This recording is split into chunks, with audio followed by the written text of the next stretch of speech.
Hello everyone, welcome to What If Issei Became the Vengeful Red Dragon Emperor movie. Before we start, please go support Draconarius23 for writing that awesome fanfic. This is the translated version I made. There will be some mistake in character's gender, but of course Issei is a male. Clarifications. Issei will possess a power that could be considered broken in the world of fiction in general. The enemies are Naruto typical, Izuku Green Naruto, Goku reused, and Natsu Dragneel. There will be universes that will mix with DxD due to the reaction, as a kind of side effect. In addition to there will also be unforeseen changes that were rewritten with the history of the DxD megaverse. Issei will first deal with the problems of his universe and then take revenge. Prologue. Like every story, this one starts with the beginning. A god creates a new universe simply out of boredom. A new story to grab attention and also to unleash all the atrocities he has in mind. Let me explain. In the vast omniverse born from the thoughts of those called authors, stories or universes are born which trigger multiverses, and thus the omniverse is born. Everything originates from universes and pre-established by authors of a high level. Some are bad and others are passable, but there are the memorable ones that everyone holds in their hearts and remembers fondly. Now there are authors of different levels. There are the supreme beings who created original universes from ideas that they shaped as they wished, thus leaving what would be known as Multiverso's origin. Then there are the others who will be low-rank authors who come up with the famous what if, where they take something already established and create something new based on their own ideas or how they think something would go. Among these, several stand out for having created works of art, and others that have even surpassed the original work. Although there are also cases where they are blasphemies or disgusting, some of these authors have been around longer than others, but let's focus on one specific group. This group is responsible for deifying their favorites. What do I mean by favorites? Well, I should have said this before, but oh well, since these would be the pillars or consequently secondary ones of several multiverses. Although the most prominent would be Son Goku, Naruto Uzumaki, and Izuku Midoriya, they are the absolute favorites. Some prefer secondary characters like Vegeta or Sasuke Uchiha, others like Monkey D. Luffy, Kurosaki Ichigo, Natsu Dragneel, or Kamado Tanjiro. Some are average and like several. Now, each multiverse has a pillar that is the central axis of its respective history, and without it things would happen that would trigger the disaster and end of its universe. Some are irrelevant and others are absolutely necessary. Others can be replaced, but in the end the pillars of the origin multiverse are already established and must be respected regardless of their behavior or motivations. Although, as I said, those in the group who deify their favorites like to ruin lives for the pure pleasure and morbid curiosity of those who follow them. Something that has been seen and is popular because it's something that can happen are those famous, reacting to X character or universe, where few know how to do it well and without falling into nonsense. Although you already know where I'm going with this. Most of it is about deifying their favorites, and this is where this little group of authors comes in who like to worship, if not literally suck the balls of their favorites. As I said before, it's Son Goku, Izuku Midoriya, and Naruto Uzumaki, focusing more on the latter. What am I trying to say about all this? Well, come with me, he said, to read this sad story that starts off very strong. Somewhere in the Omniverse, in an empty plane where anything could be created and owned by an author or god, whatever you want to call him. This god called Darkness was planning to do something that would change the life of a specific person. You already know the protocol. This subject attracts several universes to react to his pillars. Who were the guests? Well, almost all the typical ones. Dragon Ball Z, well, the coward didn't like Super, besides, it came before the Android saga. Naruto Shippuden, it was such a pain to bring them back after the pain thing. Boruto only for the little ones, leaving adults out of this. My Hero Academia, he brought them after the school festival. Percy Jackson, I don't know, but he developed a really bad dislike for Percy and other guys. Marvel, well, it was the MCU and it was after the Avengers, the first movie that united the Avengers. Bleach, the Hugo Mundo arc hadn't even started yet. Fairy Tail, the Grand Magic Games had barely ended. Nanatsu no Taizai, I'll get to these after the ending, although it revived several characters. Shuematsu no Valkyrie to piss off the gods. Kimetsu no Yaiba, I'm taking them from before the Infinity Train arc since I haven't read beyond the manga. And finally, like almost everyone else, High School DxD, and he brought them from the end of the 4th season, also using data from other fics because the guy was the typical one who watched the anime and didn't give a damn about the novel. Anyway, everything went on as planned, and the circus that was set up to praise their favorites was unpleasant and cringeworthy, to be honest. I'll move beyond cliches. Goku is betrayed and then becomes super fashionable, super serious, and a great harem master. Naruto abandoned and who turns out to be a redhead with 1,000 bloodlines in addition to building a harem. Izuku in Stain mode who builds a harem, Natsu Dragneel in End mode, Dragon King and who builds a harem. The only ones who remained the same were Ichigo, Meliodas, and a few others. This is because the god focused on his favorites and so on. But those who suffered the most were the usual suspects. Boruto because supposedly he was annoying, ignoring the fact that he is a child who just wants his father to be present in important moments of his life, that he is rebellious because of puberty, and that he does not want to be under the shadow of someone like his father. Sasuke Uchiha for supposedly being arrogant, ignoring the fact that he is about as arrogant as he is expressive, and that unlike the beloved Itachi, he suffered more and had to live with being the last of his clan, seeing his parents die at the hands of the one he admired most, and being trapped in an illusion that damaged him mentally. Katsuki Bakugo, who despite being irritating because of his attitude, is not evil and only seeks to be a hero in his own way, even though he went too far by bullying someone who only wanted to be his friend, but beyond that he has not done anything that would be considered aberrant or deserving of unhealthy hatred. Percy Jackson, well I don't know, he just attacked him like that, making him arrogant and other nonsense that didn't even make sense. Zenitsu Agatsuma, who is only afraid of dying because of what it means to be a demon slayer, and wants to at least have a partner who won't hurt him emotionally, in addition to being very badass when he's asleep and being cool, along with wanting to be the boyfriend of his friend's sister. But the one who got the worst of it was Hyodu Issei. You know why? Just for being a pervert and a lover of busty girls, in addition to being sincere, helping his friends and family, wanting peace in his world so he can enjoy his life, wanting children's smiles not to be erased, and defending his world even if it leads him to die trying. Of course, Darkness only focused on the breast-loving pervert, and he emphasized that by manipulating Issei to act in a way that was not very in line with his own, letting the perversion rise to the highest power and making him seem more stupid than he is. Even though those mentioned above suffered bad things, Issei got a really bad combo. First he was beaten unconscious, then electrocuted, then beaten again but this time until he was completely destroyed, then they took away each of his loved ones. Then beaten again but this time until he died, then he was repudiated, beaten again, then hated, then beaten, then murdered, then beaten again, and you'll understand where I'm going with this.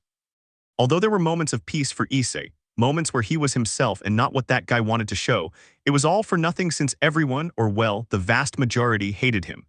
In the end, the god sent everyone back to their universes or variations of them so they could have their new lives. All the girls who were interested in Issei, along with those who had grown to love him up until the moment they were taken from him, went with Goku or Naruto. Only a few felt pity and sorrow for Issei, with the Gary Stews of Ichigo, Kurosaki, and Meliodas being among them, along with a few others. While Issei was a pervert, they noticed at first that he didn't go too far even when looking at several women with large breasts, but they couldn't do anything even if they wanted to. In the end, Darkness sent everyone home, although Issei, being somewhat plotted, and more plotted regarding women and romantic relationships, was kicked out of his house, despised by several, and expelled from the academy. Without D-Drag, without being a demon and just being a simple human, he had to live as a vagabond, afraid that some rogue demon or something bad would happen to him. Living a nomadic lifestyle, spending nights in alleyways or under bridges, living off leftover food, even resorting to stealing to survive.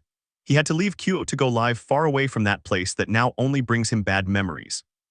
Ah, poor Issei, or rather poor this Issei, he reminds me of a Naruto who ended up more screwed than his canon version, so much so that they ended up killing him and his whole world went to shit. Poor. Anyway, I'll say goodbye for now because I wanted to tell you all this, because believe it or not, it's the beginning of the story of someone who only seeks one thing: revenge.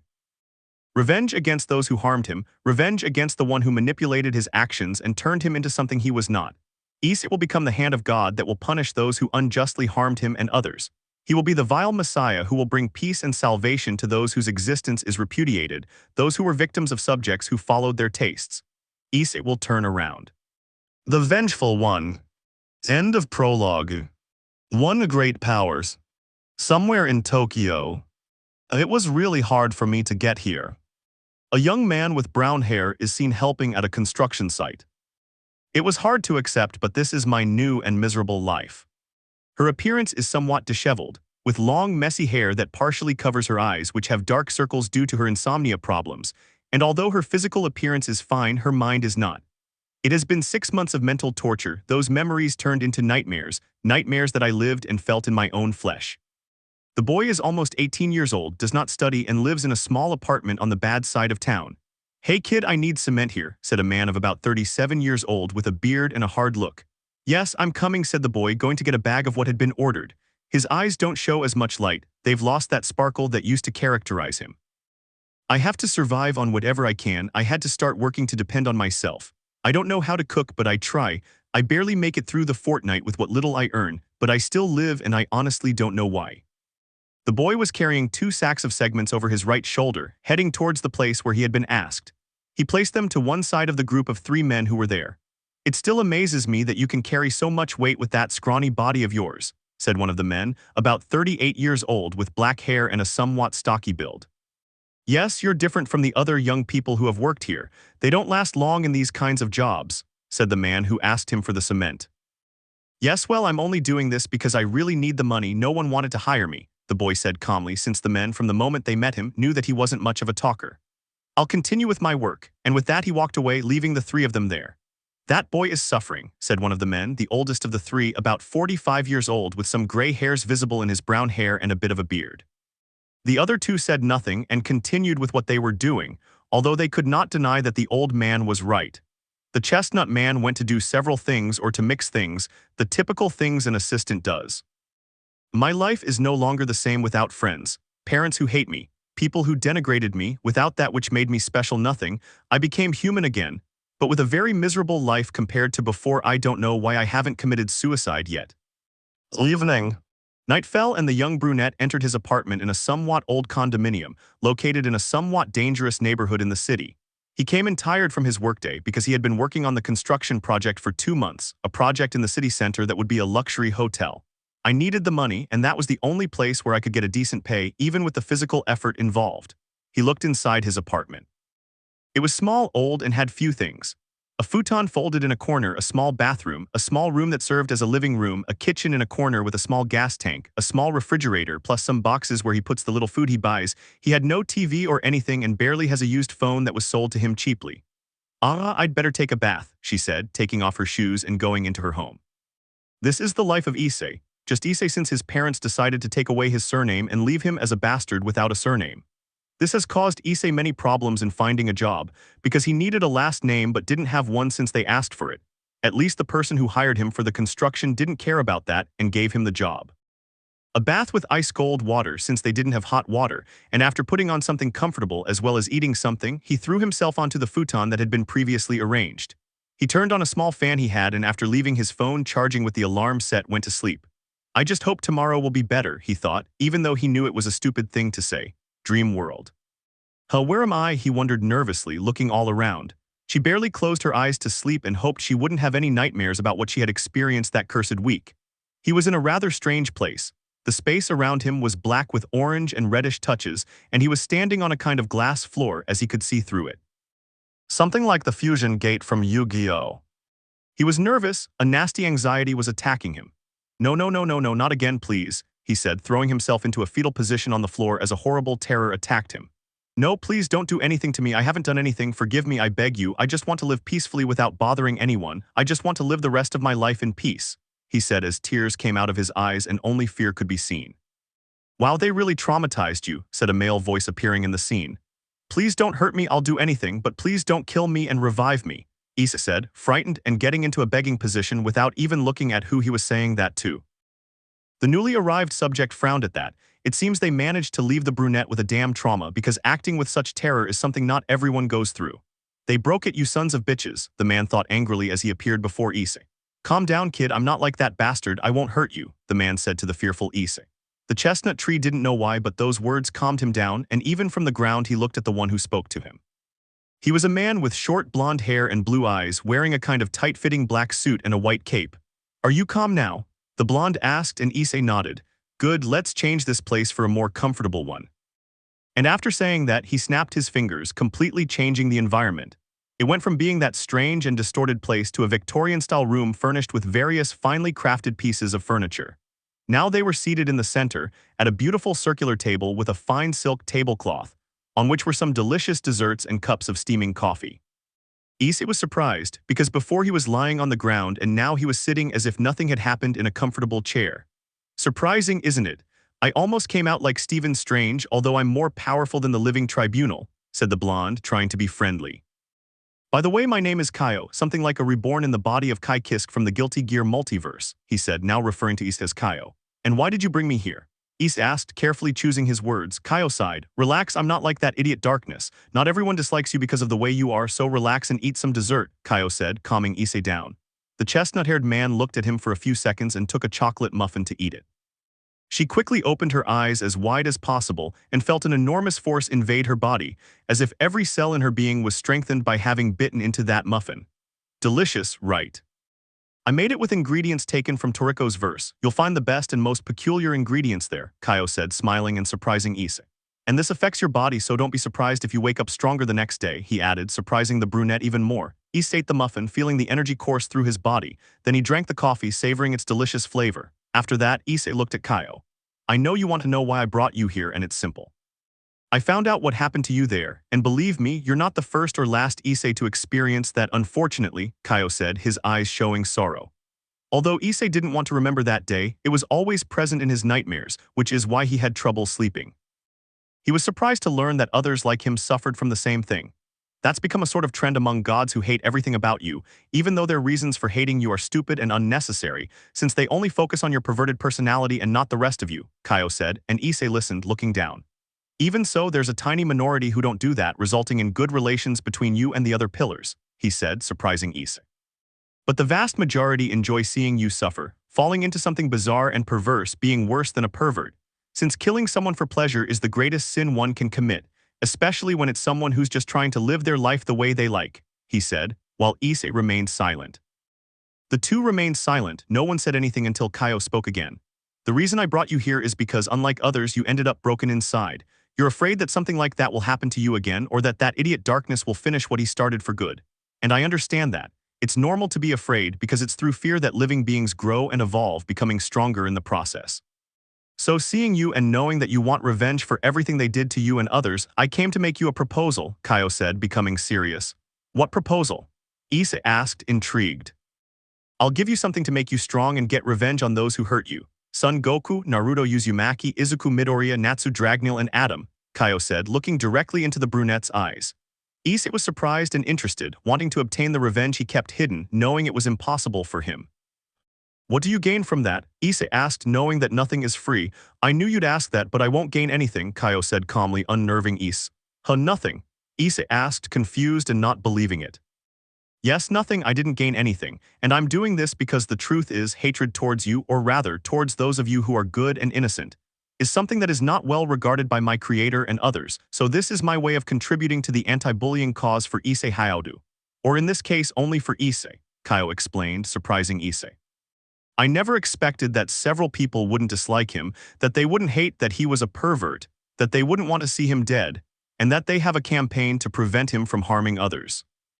I know you're surprised, but it's because they don't let themselves be swayed by stupid stereotypes about why you have a fetish for big breasts, that you're too honest in your actions, or some other banal thing that causes hatred in others, Kaio explained. While it's wrong that you used your breasts to increase your powers, which aren't given freely since sacred gears are a random system and you got something good out of so many people, you're someone who beyond spying on girls hasn't done anything wrong. You haven't raped, you haven't killed an innocent person, you haven't done anything arrogant, and so on and so forth, which they use to justify their unjustified hatred towards you, he said, making Issei feel annoyed to learn that they hated him for things he wasn't. Kaio put his hand in his pocket and took out a jar with a cork, inside of which there was something strange, a kind of black thing with a white spiral. It looked like a galaxy spinning around. They hate you for being a pervert, but they let it slide with an old man who was like 300 years old asking a young girl for weird things, with an old man who asked a boy to transform into a girl so he could write his porn. I mean, there are worse people than you who have killed many and they still treat them like deities, or they call a guy father, who isn't even the first human in mythology in general. Worse, they think Naruto Uzumaki suffered a lot when there are others who have had shitty childhoods where they have suffered physically or gone through worse things. But no, Naruto suffered a lot and blah blah blah, Kaio said without looking at Issei and letting himself go. Issei only heard him complaining about things that others think are great, although he lost interest when he said that Itachi was overrated, because the jar caught his attention. That bottle had that strange black thing with a white spiral. The spiral spun and spun, leaving him in a trance. I didn't know why, but I felt that it was something very powerful.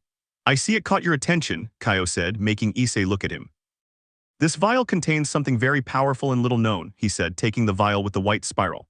What is it? Issei couldn't help but ask. This is something that could take down powerful beings, a skill more than anything, but this skill is very strong, Kaio said, surprising Issei. This is spiral energy, he added, confusing Issei. Spiral energy, Issei asked. That's why I say it's little known, but in short, it's an energy capable of constantly evolving whoever possesses it. It's a reactive evolution ability stronger than the Saiyan's Zenkai boosts, and that's because the user can constantly evolve to the point of reaching the limit allowed in their universe. But they will also evolve beyond that limit, thus destroying their universe, he explained, leaving Issei in shock. That's broken, Issei said, very surprised, looking at the jar. In a way, if you manage to control this power, you could surpass all existing physical laws, manipulate probability, create pocket universes like Franklin Richards, have a certain causality, break the spacetime barrier, and countless other abilities that could make you virtually omnipotent and omnipresent, Kaio explained, leaving Issei even more shocked. That's wow, Issei said, unable to find the right word for it. Yes, that's why I'll give it to you, Kaio said, placing the jar on the table and bringing it closer to Issei, who was completely shocked. To me, Issei asked, looking at Kaio, who nodded. Why, he asked, didn't I already tell you? I didn't like what that idiot Darkness did to you, so I'm giving you this so you can get revenge for what he did to you. I know deep down you want that, and now I'm giving you a tool to do it, Kaio said, smiling, though it looked like the smile of the devil. Issei looked at the spiral energy flask. He was tempted, but at the same time he feared that it might be some kind of test. Kaio looked at him silently, waiting to see what he would do, because regardless of his choice, he would agree.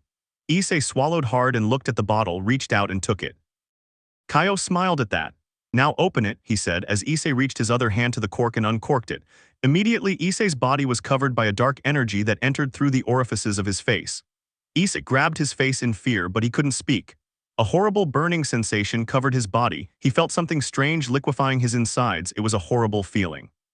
Kaio watched him writhe on the ground, expecting that to happen because it wasn't normal spiral energy, it belonged to the anti-spiral, an energy even more powerful than that of any normal spiral being. Issei was suffering, but little by little he began to calm down. Suddenly he saw something that could only be described as impossible.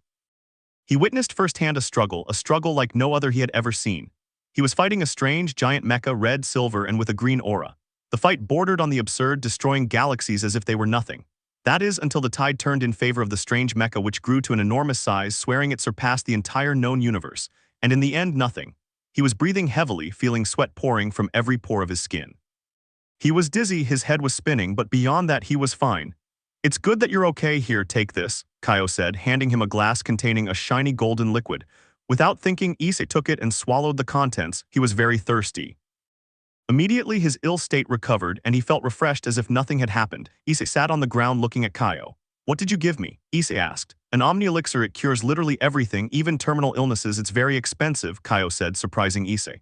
Well, I have to go, you'll hear from me again because there's something I want you to be a part of, he said, standing up from his chair. Issei stood up, looking at the blonde man. Thank you for this, I'll do whatever you want to help me, Issei said, completely grateful, because something he had been holding back inside was starting to come out. That fury, that anger and hatred he had stored deep within his being was serving as fuel for something he had wanted to do for a long time. Well, since you mention it, I'd like you to do something, Kaio said, smiling, and Issei paid attention. The next morning, Issei opened his eyes, staring at the ceiling of his apartment. Her once sleepy and tired-looking gaze was gone, a new gleam of resolve was present, seriousness took over and he straightened up to sit down. Even if I don't want to, this will help me adapt to my new powers, Issei said, looking at his hands and remembering everything that happened in his dreams. Save your world from being destroyed, were the words Kaio said. Issei didn't want to save them. Why, he owed nothing to this world. That was his thinking hatred. He calmed down and started analyzing things. Although they damaged his integrity to the point of destroying him both physically and psychologically, it was his acquaintances, not other people. The rest of the supernatural and human world should not have to pay the price for their mistakes. He's not a hero, but he's not heartless either. He'll save them because Kaio asked him to, not because he wanted to. He would just help the human world if possible. Big things are coming and I have to prepare, Issei said with a sigh. I got out of one mess only to get into another, he said, looking at the ground and becoming serious. But when it comes to fulfilling my revenge, that's a very small price to pay. And with that, a new resolution came to him. He will change to become strong and show all those bastards that they shouldn't have messed with him. Thus was born the one who would be known as the Vengeful One. End 1. 2 Thorough. 1 month later. Tokyo. A month had passed since then, and Issei had begun a process of radical change. He quit working on the construction site by lying that he got a job in another part of the city, even though he was paid for the work he did that week. He began to train, and thanks to his newfound power, his cells and body grew strong at an accelerated rate. He used to be a human with superior strength, but now he could easily fight a high-class demon. He doesn't know much about spiral energy yet, but every time he feels he's reaching his physical limit, he feels the need to keep going, and that instantly breaks a barrier, increasing the limit and making him powerful. He has been hunting all kinds of renegades. From demons to demigods, all have perished in his wake. He sold some things he found in the lairs of rogue fallen angels, obtained a large sum of money, and went from living on the dangerous side of the city to an acceptable residence in an apartment complex in central Tokyo. He is more powerful now because he didn't just sit around doing nothing. He trained until his muscles ached, ran until his lungs burned, and fought until his body couldn't take any more. Just to increase his power in an insane way that could help him against those idiots. He doesn't know if he's attracted attention, and he doesn't care because whoever comes, good or bad, will beat them to a pulp. "Come back soon," said a cafe employee as she said goodbye to the brunette who had bought something to eat. Issei had changed a lot. He was taller, his hair darkened and white streaks appeared in some places, his eyes were now golden, his skin tanned a little and his body was more toned. He was handsome to many, but he didn't care much about that. He was currently heading to his apartment as he was going to train until he was exhausted again. "I must continue like this, I still have a long way to go before I can control the dimensional portals," Issei thought monotonously as he walked towards his apartment. After walking half a kilometer, he arrived where he lives, a normal apartment complex where I wouldn't have to worry about being robbed or anything like that. When he arrived at his apartment and was about to open the door, he felt something, a strong burst of energy coming from the forest north of the city. What could that be? He wondered, confused. "I'd better go check it out, it might be something strange that threatens this city," he said, sighing as he headed to that place as quickly as possible. He moved with agility, arriving at the place in about 10 minutes and went into the forest following the source of energy. After a few minutes he arrived at the site, surprised to see what was there. "You've got to be kidding me, a dragon," Issei said, seeing the large green dragon lying in front of him. "Grrr, what do you want here, human?" asked the dragon, speaking like a woman. "I only came to see the great source of energy that was nearby. I didn't expect to run into a dragon. I mean, most dragons are where Tannin is in their territory," Issei said, looking at the dragon. Then he saw that he had a sword stuck almost reaching his tail and a lot of blood was flowing from the wound. "Wait a minute, are there dragons in this world?" the dragon asked, surprised. "Wait, did you say this world? Are you from another world?" Issei asked, surprised. The two looked at each other and Issei sighed. "Anyway, can I help you with that?" the brunette asked politely, because if she didn't want help he wouldn't help her, it was that simple. "This weapon belongs to a god, a mere human like you cannot draw it even if he wanted to," said the dragon, angering Issei. "That idiot is underestimating me," he thought, annoyed as he approached the dragon. She didn't sense Issei's power, so she let him go. In the end, he would die from touching that divine sword. Issei approached the sword embedded in the dragon. He felt the power, a divine power. It reminded him of when he held the copy of Thor's hammer, but this felt different. Issei climbed onto the dragon's back and positioned himself near the sword, then took it. Arg! He groaned as he felt a strong electric current hurt him. "This damn sword has electric magic," he complained without taking his hands off the sword and pulling on it. "It's useless, you'll die if you keep going like this, so just drop it and leave. I'll die anyway," the dragon said resignedly, knowing her fate. "Shut up," Issei yelled, pulling hard on the sword. At that moment, the spiral energy began to act, driven by Issei's conviction to pull the sword out. "Giving up when you have a chance is for idiots," he shouted, increasing his power. The dragon was surprised. Issei went from 0 to 100 in seconds. She didn't expect Issei to have such hidden power, a power she had never felt in her life. Issei's eyes turned black with a white spiral dot, a dark aura enveloped him, and the power began to take effect. Issei's power was not enough to pull out that sword, so Issei, wanting to pull out the sword, activated the evolution power that the spiral energy carries.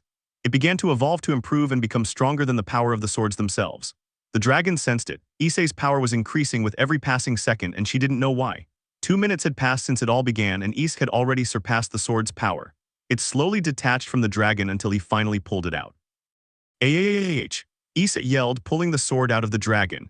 The great sword fell to the ground, and Issei fell on his back, but the dragon did not let him fall to the ground, helping him with her tail and leaving him on the ground. Issei was tired, his body ached a lot. A forced evolution was something that would damage him no matter what. "You surprise me," the dragon said to Issei, who looked at her. "I don't know what kind of energy you gave off, but it was greater than that of any human in my world." Issei just breathed to calm himself. "Thank you for helping me even when I didn't want to. You're a very kind human," she said, and Issei snorted. Whatever, he didn't want to admit it, but he didn't do it to save her. If it depended on him, he would have let her die, but something inside him wouldn't let him. There was still some hero left in him, no matter how much he tried to deny it. The two remained silent, Issei because he didn't want to talk and the dragon because she didn't know what to say. Anyway, Issei spoke, drawing the dragon's attention. "I'm leaving. I recommend you go to a cave or somewhere to hide. Humans don't know about the supernatural, and a huge green dragon would cause quite a stir." He turned to walk away. The dragon watched him leave. She didn't know why, but seeing Issei's solitary back reminded her of herself in a way, and she was also curious about the mysterious power he exuded. "Wait, human," said the dragon. Issei stopped walking and turned around to look at her. "What's going on?" Issei asked. "I want to know what's in this world, but I don't feel safe encountering other dragons who might hurt me, so I wanted to know if you could show me around." "Of course I'll pay you," said the dragon. "No," he said, turning to continue on his way. This surprised the dragon, who had not expected that response. Wait, why not?" she asked, feeling that her plan had failed. Listen, I have my reasons for not going near the supernatural world again, so I won't go even if you give me all the money in the world. Besides, I have many things to do to be your guide," Issei said, looking seriously at the dragon.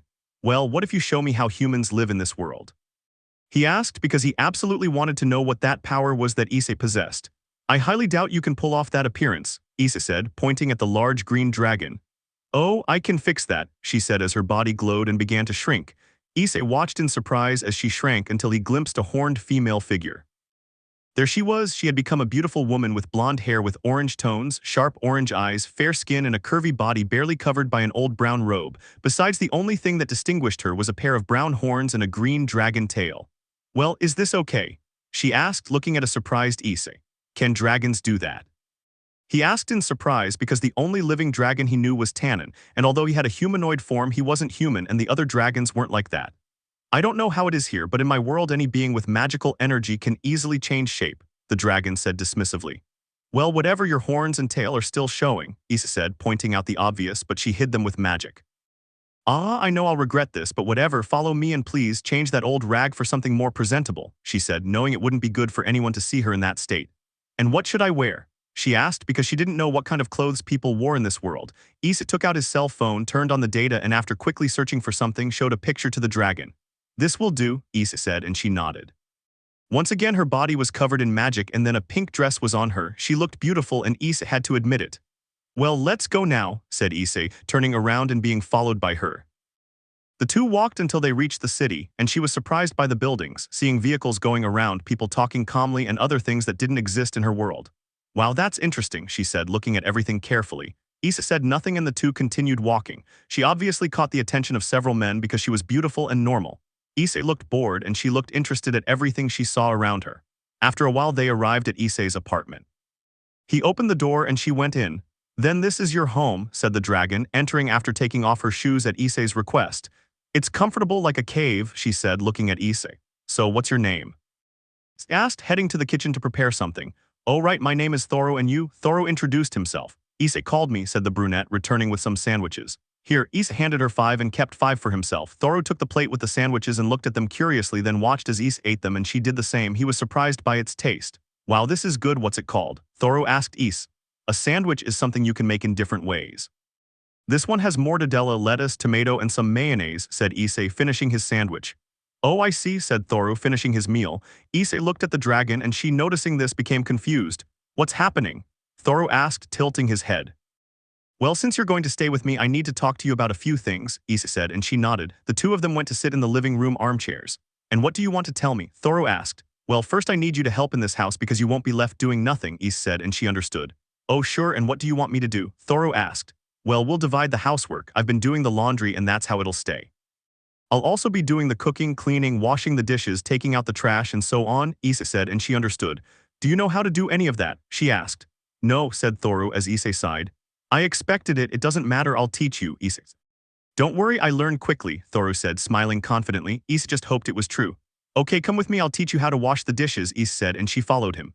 "Of course," Thoro said, following behind him. That's how Issei met Thoro, and even though he doesn't want to, he now has someone he will consider precious. What awaits the human and the dragon in this world, only time will tell. End 2. 3 Numalverso, 2 weeks later. Issei's apartment. "I'm back," said Issei, returning somewhat injured from his trip to hunt rogue supernatural beings. "Welcome, eyes, you're hurt again. Come, I'll heal you," said Thoro, wearing a maid outfit and letting her dragon features show. Issei approached her, who magically healed him completely. "Okay, try to be more careful, okay? I don't want to see you hurt," Thoro said, rubbing him worriedly. "I'm not promising anything," Issei said calmly, going to the kitchen to prepare something for himself. Thoro looked at him and sighed. 2 weeks have passed since Issei and Thoro met, and the dragon turned out to be nicer than she seemed, and she quickly grew fond of Issei. And yes, she was smarter than anyone on this earth because she learned very quickly. She learned how to operate a computer after a basic lesson from Issei, and now she has learned the rest on her own by watching tutorials on YouTube. She learned to do housework better than him since she washes his clothes and leaves them very clean. Thoru's cooking was sensational, better than that of the best restaurant in Kyoto. Although Issei didn't say so, he appreciated that because Thoru turned out to be better company than other people. Issei still goes out hunting, although he now keeps a low profile since he doesn't want people to know who he is. Now his strength surpasses that of the upper class of supernatural beings, although fighting against about 30 of that rank was still difficult for him due to the abilities of other supernatural beings. Issei has come to learn more about spiral power, being able to manifest the energy in the form of energy drills. He has managed to create objects such as a mask and a suit to maintain his identity, in addition to having been able to manipulate probability to a minimal extent on occasion. Although he knows he still has a long way to go before he can use his powers to their fullest potential. Evening. "I'm going out," Issei said at the entrance of the apartment wearing a white t-shirt under a black jacket and blue jeans along with black shoes. Thoru looked at him worriedly. She knew that Issei went out to do dangerous things and that worried her a lot because the brunette seemed to overexert himself in his activities. "Come back carefully," Thoru said, looking at Issei. Of course he came back later, Issei said, leaving the apartment. Thoru was left alone staring at the door. "I'm going to follow him," she said, and so she waited a while before leaving. Minutes later she left the apartment. She took flight watching Issei from a distance where he couldn't see her, activating her invisibility to go unnoticed. Where will he go? She wondered, watching the brunette walk through the streets of Tokyo until he reached the city's subway. Thoru got off and, still invisible, entered the subway station. She saw Issei board a train and she started flying behind the train. About 5 stops later and the train was in the southern part of the city. Issei got off and she followed him. Issei walked through empty streets, while Thoru watched him from the sky. Issei finally arrived at an abandoned building far away from the residential area. She saw him go in, so she decided to go downstairs to enter the place. Once inside, and thanks to his vision, he managed to see Issei standing in the middle of an open area, surrounded by several creatures of deformed appearance but with high power. "Damn human, you've been killing all our allies," said one of the creatures angrily. "Today we will finish you off and avenge our own," said another of those beings.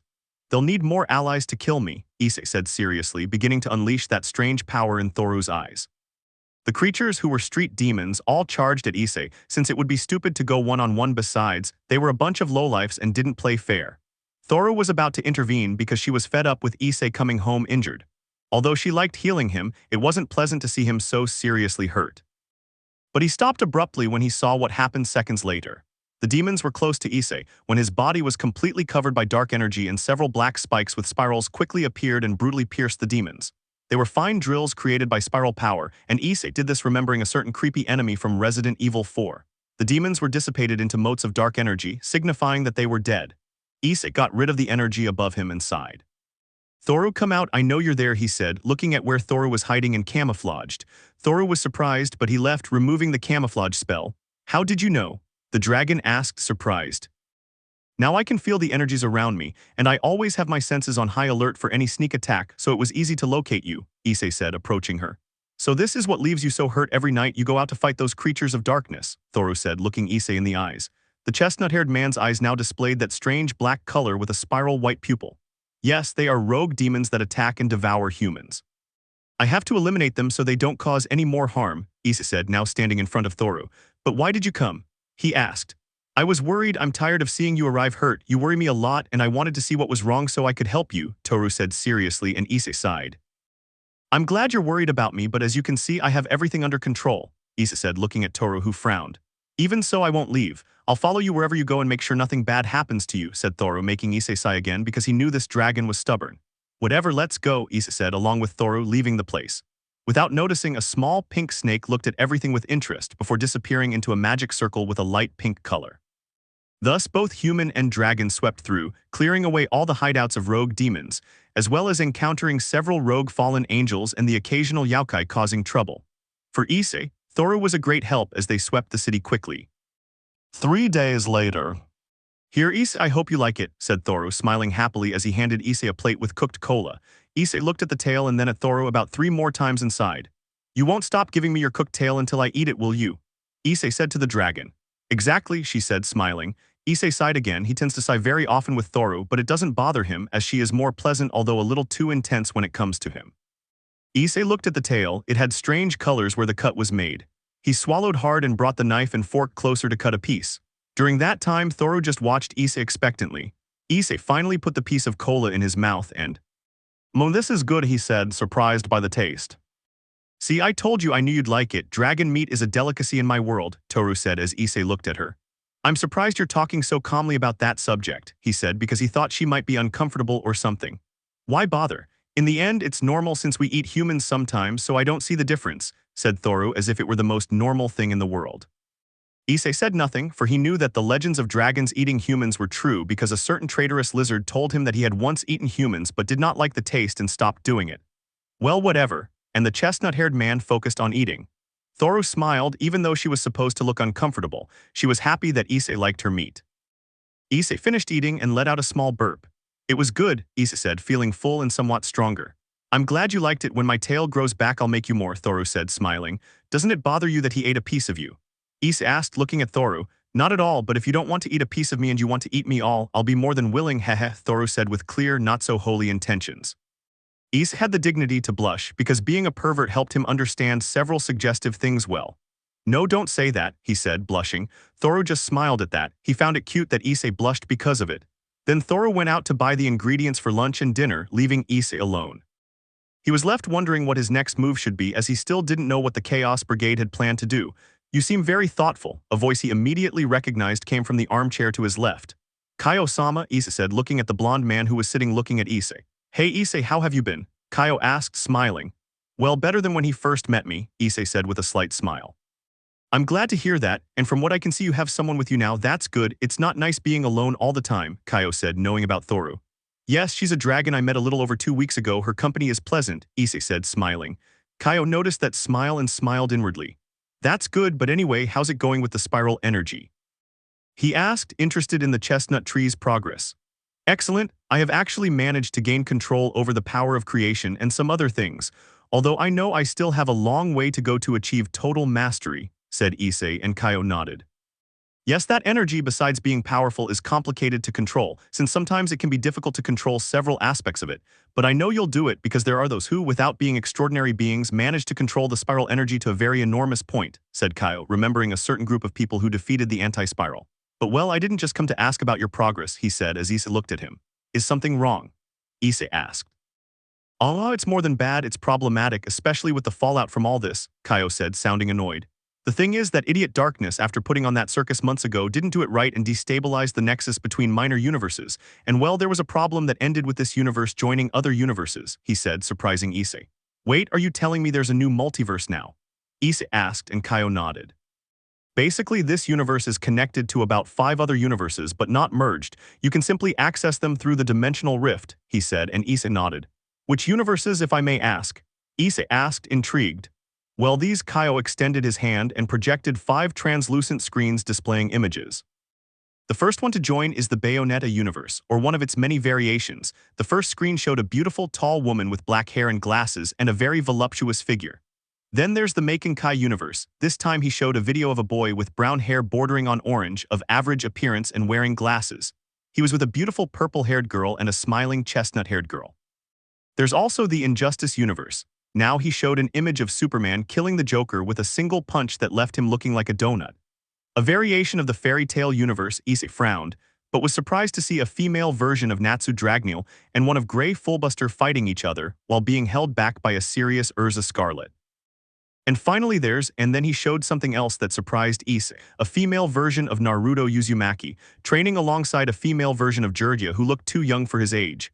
Okay, why am I not surprised?" Issei asked, confused, looking at Kaio. "Well, that's Darkness's fault.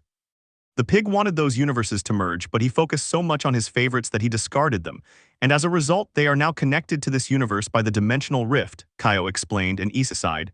"Why are you showing me this?" Issei asked. "Just so you're informed, and if you ever want to go to those universes, go ahead, it might be useful to you or something," Kaio said dismissively. "Anyway, I hope you manage to stop Ricevim and Lucifer's plans, because that crazy old man is trying to bring about the end of the world, and if he finds out about the other universes, he'll probably cause trouble there," he said seriously, and Issei also became serious. "Yes, I'm just getting stronger so I can stop all those plans," Issei said. "And to get revenge, right?" Kaio asked. "Yes," Issei said without hesitation, for that is his main objective when he reaches the necessary power level. Kaio looked at him and nodded. Well, I'll leave you now. I have to finish the damn paperwork that bastard left with his crap, Kaio said, sounding very annoyed. Sure, see you later, Issei said, now calmer. Kaio nodded, and just as he had come, he left. Issei was left alone again, sighed and looked at the ceiling. Now a small multiverse has been created. What a load of crap, especially with those two universes, he said, remembering those two versions of the universes he would go to in order to hit two individuals. He stopped thinking about that and became serious. I have to find those guys. Kaio-sama said they planned to destroy the world and possibly the other universes, and that name along with the surname, could it be related to Vali? Well, they are Lucifer after all, he said, drawing his own conclusions. Anyway, regardless of whether they are or not, that guy must die, he said seriously. Moments later, Thoru returned and started cooking while Issei helped clean the house. Thus ended another day with a shocking and interesting news story, but the topic of which would not be addressed until later. End 3. For Kana Kamui and Roigun Belfiger. 1 week later. Issei and Thoru's apartment. Nothing, those guys didn't know anything, Issei said, clearly annoyed, as he sat next to Thoru on the living room couch. Yes, it's strange, aren't they supposed to be united with their respective groups after being renegades? Thoru said, now out of her maid outfit and wearing the pink dress she'd been wearing earlier. Not always, but this time I was sure they would be involved with them, but they weren't, Issei said. In the 2 weeks since Kaio arrived to tell Issei about the birth of this new multiverse, Issei and Thoru have been traveling all over Japan to find any indication of Chaos Brigade, but nothing. They have attacked bases of renegade mages, renegade fallen angels, renegade demons, but nothing, absolutely nothing, and that was very problematic. Nor have they heard anything from the Alliance side, as they continue to search for clues about that problematic group. Also, Issei and Thoru are closer than ever, because Issei knew that Thoru was sincere about him because she declared that in addition to feeling sexual attraction towards him, she also liked him, and that's why she was helping him, because she thought that way he would notice her. Issei was still hesitant to accept those feelings, but he felt happy upon hearing that declaration. Well, I'll go out and buy lunch, I'll be back in a little while, Thoru said, smiling and going to get a bag to bring the things back. Sure, Issei said, and she left the apartment. Issei was left alone and was thinking about how to find some clue that would tell him where those idiots were or some clue that would help him figure out the next move. She turned on the TV to see what the news was, noticing that the date was close to Christmas, as quite some time had passed, and this year he was going to leave again. I'm almost 20 years old, he said with a sigh, because after leaving school and wandering around begging or stealing his life before meeting Kaio was a total mess. Just then there was a knock at the door. He focused his senses, sensing a strong but small aura. He was confused because, like Thoru, that aura did not belong to this world, so he stood up and went to see who or what it was. He opened the door only to find something that shocked him. A girl. He wondered, looking down. She was a little girl with white hair, 2 horns, pretty blue eyes, a fluffy-tipped snood, wearing a pink and white dress. Issei and she looked at each other, the brunette not knowing what to do. In the end he let her pass, and as she entered and sat down on the couch, Issei sat near her, looking at her confused. So, are you friends with Thoru? Issei asked, but the lowly just looked at him silently. The silence lasted several seconds in which Issei felt uncomfortable as the girl just stared at him. What's wrong with her? Issei thought, uncomfortable with the girl's gaze. Everything was silent until she spoke. Break up with Thoru-sama, said the courtier lowly, startling the brunette. Excuse me, what are you saying? Issei asked, confused. I know you seduced her with your body, you pervert, she said, pointing at Issei, who didn't understand anything. Okay, kid, I don't understand what you're saying, that I seduced Thoru, right? Besides, what are you to her? Issei asked, not understanding a thing the lowly had said, but she ignored that and started tapping him. Say goodbye to her, give her back to me, he shouted while tapping her. Issei was surprised because although the girl seemed annoying to him, he couldn't deny that she was very cute. Okay, calm down please, Issei said, but she ignored him. Sighing, he stopped her and sat her back down. So what exactly are you to Thoru? Are you related to her, a friend, or what? He asked, crossing his arms. That's none of your business, the girl said seriously. Ah, this is harder than I thought, Issei said. Just then Thoru arrived with the shopping and Issei sighed again, but this time with relief. Thoru, it's good that you're back, I need you to help me with something, Issei said to the newcomer, who smiled. Sure, Issei, tell me what, said Thoru cheerfully, entering and seeing the girl. Wait, what are you doing here, Kana? She asked, surprised to see the girl. Thoru-sama, what are you doing dressed like that? Let's go back home please, Kana asked the blonde dragon. So her name is Kana, Issei said, looking at the girl. Yes, her name is Kana Kamui, said Thoru, sitting down next to Issei and hugging him. And no, Kana, I don't plan on returning because I'm very much in love with Issei, she said, smiling as Issei blushed at the declaration. I knew it, it's your fault she hasn't returned. Kana shouted angrily, pointing at Issei, who glared at her. I'm going to kill you so that Thoru-sama comes back to me. She gave a creepy look that only slightly frightened Issei. He quickly pounced on him to tap him again. XD. Why? And then he got tired and continued, why? He shouted only to get tired again. Wow, you are weak, said Thoru, looking at Kana. It's that the amounts of mana here are low, Kana said, sitting down on the ground. Well, there is no mana here, but there are different types of energy, Thoru explained, surprising Kana. What do you mean, Thoru-sama? Kana asked. How come in your world, here there are gods, angels, demons, and a long etc., but they're hidden from humans, Issei said as Kana looked at him. But getting back to the point, if you don't have that much energy, I imagine you can't return to your world, he said, seeing Kana tense up. Oh, wow, that's a problem, he said, noticing Kana's downcast face. Kana, what's wrong? Thoru asked. It's just that I was exiled, Kana said, leaving Issei shocked. Exiled? Why? He asked, agitated, because it was outrageous to exile a little girl. For making jokes, Kana said, sounding sad. This confused Issei a lot. For a joke, Issei asked. Kana just loves jokes, said Thoru, but why go to such extremes? They're just jokes, you shouldn't do that to a little girl, Issei said, clearly annoyed. It's just that not all dragons take jokes well and Kana's parents are strict. Besides, the little attention they give her made her start playing pranks to get their attention, said Thoru, feeling somewhat bad for the little girl he had been taking care of for a while. Issei huffed in annoyance and looked at Kana. Tell me, little one, don't you want to stay with us? He asked, drawing Kana's attention. I mean, your home is a dump, and to exile yourself for so little, it's better if you don't come back. What do you say? Here you can live peacefully, he said, smiling, because if anything angered him, it was parents abandoning their children to their fate from his own experience. He knew what that was like. Kana looked at Issei. She hadn't expected that offer, as she only wanted to take Thoru back so she could be with him, but now Issei was offering her the chance to stay. I don't trust you. Kana said, looking at Issei. You have strange intentions, you want to use me, she said defensively.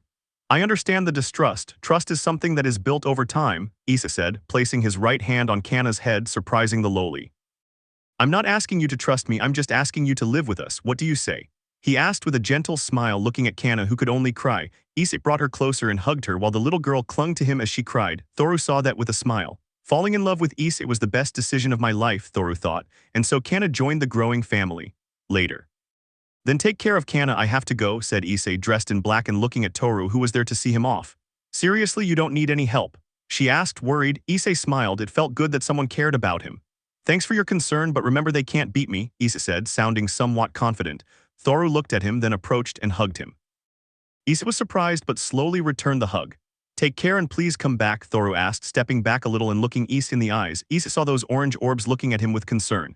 I swear I'll come back safe and sound, Issei said, smiling, and she smiled back, so she let go of him and he left the apartment. Where did Issei go, Thoru-sama? Asked Kana, who was sitting watching television. He went out to do something, he'll be back later, Thoru said, smiling. Kana nodded and continued watching TV while her tail was plugged into a socket, redundancy intended. Issei's son. The chestnut tree was now somewhere else. I was in an empty park in southern Tokyo. For some time now he has felt that what they are watching is something strange and it is bothering him because he knows what kind of presence has been watching him. I'd like you to stop watching me, it's annoying, Issei said, looking at a spot where that pink snake from earlier had been. At that moment the snake disappeared when a magic circle appeared a few meters away from Issei, who was on guard. From that circle emerged a woman, and what a woman. She is very beautiful. She has pink hair tied in a braid at the back, horns curved upwards. She wears a revealing black dress that shows her prominent curves along with a neckline that emphasizes her G-cup breasts. They ignore Ravel. In Issei's eyes, a true beauty, but that doesn't change the fact that she's a demon. Who are you and what do you want? Issei asked very seriously, looking at the woman who was smiling calmly. I didn't expect Rias Gremory's former pawn to be so aggressive, she said, looking at Issei. The chestnut-haired man became furious in just seconds upon hearing that name, so much so that he unconsciously unleashed his power. The woman was surprised and stepped back because although she had already seen that power through her family member, having it in front of her was something else entirely. It was overwhelming. Don't you ever say that name in front of me again, ever. Issei shouted, his voice distorted and his eyes changed. The woman was surprised. That power was too much for someone like him. Please calm down, excuse me, okay? I didn't come here to offend you, I came here to talk, she said, raising her hands and speaking sincerely. The last thing she wanted now was more trouble. Issei calmed down and the dark aura disappeared. Now calm, he looked seriously at the demon in front of him. Well, Issei asked, looking at her seriously. Well, let me introduce myself, I'm Rogun Belfigure, I'm the second strongest in the raiding game circuit, and as I said, I came here to talk to you. How do Issei? Rogun said to the brunette who was serious. First, don't call me Hyodu, just Issei, he said, raising a finger. And second, what do you want to talk to me about? He asked, crossing his arms.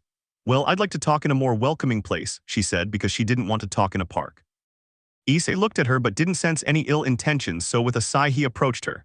Let's go wherever you want to go, Issei said, and she smiled. Of course, and a magic circle was created beneath her, making them both disappear from there. Los Angeles, New York. Both appeared in New York, more specifically Los Angeles, where Rogun owned a residence. They appeared in the main hall of her enormous mansion. Nice home, Issei said without much expression. Thank you, and you're very handsome up close, Rogun said, flirting with Issei, but he gave her a blank stare. Ooh, but you're still handsome, she said, winking at him. Now follow me, I'll make you something while we talk, she said, leading him towards the kitchen.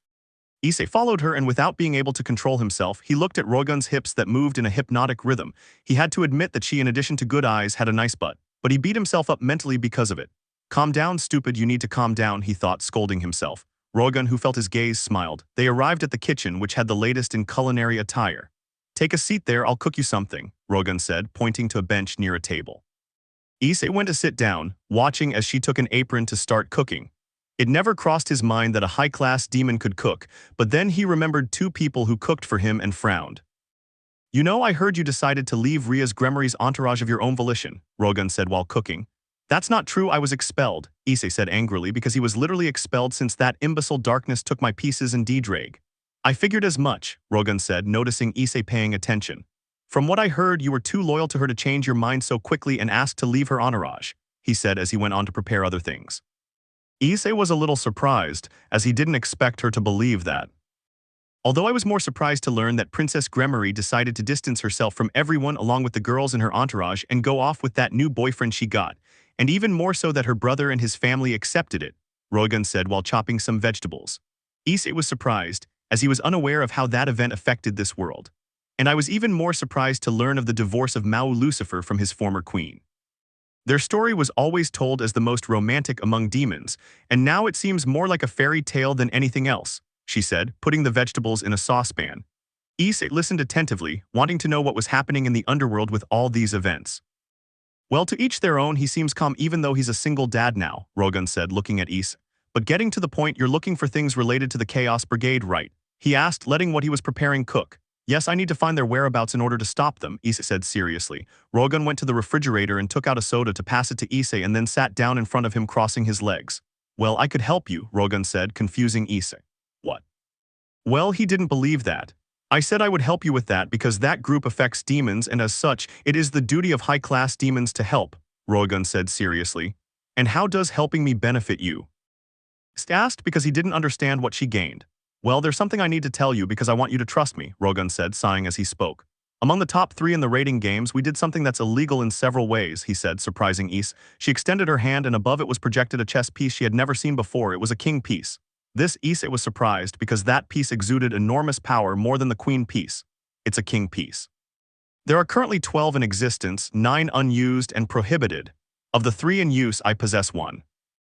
It was given to me by the group that supports the faction of the ancient Maoists so that I can rig the rating games and thus generate more influence along with profits. Since the rating games are linked to the politics and economy of the underworld, Rogun explained as the piece disappeared. Issei was still stunned. He discovered a murky secret that he could use to screw over Rogun. But no, he wasn't like that and he never will be, because only the lowlifes use methods as low as blackmail. Why are you telling me something so delicate like that? Issei asked the pink-haired girl. Well, believe it or not, you're still popular in the underworld, even though 2 of the 3 Maoists want to discredit everything you've done.